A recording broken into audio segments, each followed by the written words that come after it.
Break के बाद आपका स्वागत है। चलिए खबरों का रुख कर लेते हैं। अमेरिकी संसद के पास एक कार ने वहां खड़े दो पुलिस अधिकारियों को टक्कर मार दी। इस टक्कर में दोनों पुलिस वाले घायल हो गए, जिसके बाद घायल कार सवार संदिग्ध को हिरासत में लिया गया। प्रधानमंत्री नरेंद्र मोदी ने शुक्रवार को कन्याकुमारी में एक रैली के दौरान विपक्ष पर वंशवाद की राजनीति का आरोप लगाया। उन्होंने कहा कि आज राष्ट्र का मूड भाई भतीजावाद के बिल्कुल खिलाफ है। पीएम मोदी ने मदुरै में चुनावी सभा में डीएमके कांग्रेस पर हमला बोला। उन्होंने कहा कि डीएमके कांग्रेस के पास कोई एजेंडा नहीं है, बस उनके पास झूठ फैलाने की कला है।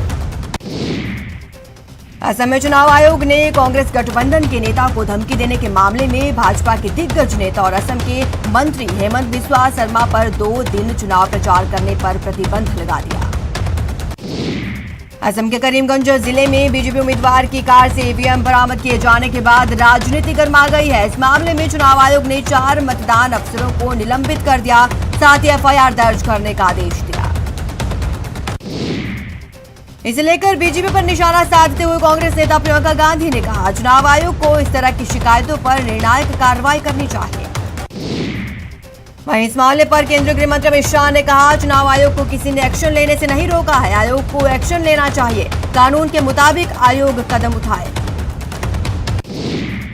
असम में चुनावी सभा को संबोधित करते हुए बीजेपी के राष्ट्रीय अध्यक्ष जेपी नड्डा ने कांग्रेस पर अवसरवाद की राजनीति में लिप्त होने का आरोप लगाया। उन्होंने कहा, पार्टी सत्ता के लालच में मानसिक और वैचारिक रूप से दिवालिया हो गई है। असम में कांग्रेस राष्ट्रीय महासचिव रणदीप सुरजेवाला ने गुवाहाटी में मां कामाख्या के दर्शन कर पूजा अर्चना की। सुरजेवाला ने ट्वीट कर कहा, मां कामाख्या के दर्शन करने और आशीर्वाद लेने का सौभाग्य मिला, मां की असीम कृपा बनी रहे। राजस्थान के अलवर में भाकियू नेता राकेश टिकैत के काफिले पर कुछ अज्ञात लोगों ने हमला बोल दिया। हमले में टिकैत की गाड़ी के शीशे टूट गए। मामले में पुलिस ने 4 लोगों को हिरासत में लिया। किसान नेता राकेश टिकैत ने ट्विटर पर वीडियो साझा करते हुए लिखा, राजस्थान के अलवर जिले के ततारपुर चौराहा बांसुर रोड पर बीजेपी के गुंडों द्वारा जानलेवा हमला किया गया। लोकतंत्र की हत्या की तस्वीरें। टिकैत पर हुए हमले की सीएम गहलोत ने निंदा की है। सीएम ने ट्वीट कर लिखा, किसान यूनियन के नेता राकेश टिकैत जी के काफिले पर बीजेपी के लोगों द्वारा हमला निंदनीय है, दोषियों के विरुद्ध कार्रवाई की जाएगी।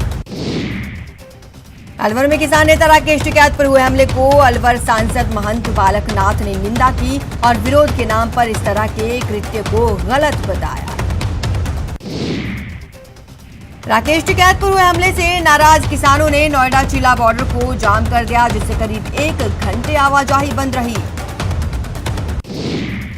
अलवर में किसान नेता राकेश टिकैत के हमले के विरोध में किसानों ने हरियाणा बॉर्डर को जाम कर दिया। किसानों ने जमकर नारेबाजी की। किसान नेता राकेश टिकैत पर हुए हमले के विरोध में चूरू के सादुलपुर तहसील में प्रदर्शन किया गया। शहीद भगत सिंह युवा शक्ति संस्थान के कार्यकर्ताओं ने टायर जलाकर आक्रोश जताया।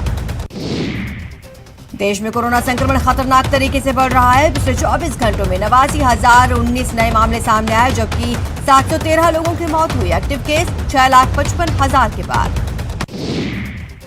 केंद्र ने 11 राज्यों और केंद्र शासित प्रदेशों को गंभीर चिंता के राज्य की कैटेगरी में रखा है। राज्यों में पिछले 14 दिनों के दौरान कोविड-19 के कुल मामलों में 90% योगदान है, जबकि मौतों के आंकड़ों में 90.5% इन्हीं राज्यों से। वडोदरा में कोरोना की दूसरी लहर बेकाबू होती जा रही है। 24 घंटे में 1422 नए केस सामने आए, जबकि 2 लोगों की मौत हुई। सीएम अशोक गहलोत ने एक बार फिर प्रदेशवासियों को कोरोना को लेकर चेताया। उन्होंने कहा, ये महामारी पहले से और ज्यादा खतरनाक हो चुकी है और लोगों से सख्ती से प्रोटोकॉल का पालन करने की अपील की। कोरोना के बढ़ते मामलों पर चिकित्सा मंत्री डॉक्टर रघु शर्मा ने कहा, लॉकडाउन नहीं लगाएंगे लेकिन सख्ती बढ़ाएंगे। साथ ही उन्होंने कहा, चूक बर्दाश्त नहीं की जाएगी और लापरवाही होने पर कार्रवाई होगी। कोरोना पर दिल्ली के सीएम केजरीवाल ने आपात बैठक बुलाई। इस बैठक में दिल्ली में कोरोना के बढ़ते मामलों पर चर्चा की गई। चर्चा के बाद सीएम केजरीवाल ने लॉकडाउन न लगाने का फैसला किया है। महाराष्ट्र में एक दिन में करीब 47,000 से ज्यादा नए केस और 202 लोगों की कोरोना के चलते मौत हो गई। बढ़ते संक्रमण को देखते हुए कई शहरों में आंशिक लॉकडाउन लगाया गया। पुणे में कोरोना से खतरनाक हालात पैदा हो रहे हैं, जिसे देखते हुए शहर में सिनेमा, थिएटर, होटल, बार, साप्ताहिक बाजारों समेत सभी सार्वजनिक जगहों को एक सप्ताह के लिए बंद कर दिया गया। महाराष्ट्र के सीएम उद्धव ठाकरे ने बढ़ते केसों पर चिंता जताई। उन्होंने कहा, लॉकडाउन कोई हल नहीं है। अगर अगले 2-3 दिन में स्थिति नहीं सुधरी तो कठोर कदम उठाने पड़ेंगे। कोरोना की दूसरी लहर के चलते अब गुजरात राज्य ने भी राज्य सीमा में प्रवेश को लेकर सख्ती बढ़ा दी है। इसको लेकर डूंगरपुर में रतनपुर, मांडली, उड़वा बॉर्डर को गुजरात पुलिस ने सील कर दिया है। बॉर्डर से गुजरने वाले वाहनों पर सवार लोगों की वैक्सीनेशन सर्टिफिकेट जांच कर ही गुजरात सीमा में प्रवेश दिया जा रहा है। इस दौरान गुजरात पुलिस की ओर से राजस्थान सीमा से आने वाले यात्रियों से 72 घंटे की RT-PCR रिपोर्ट देखी जा रही है।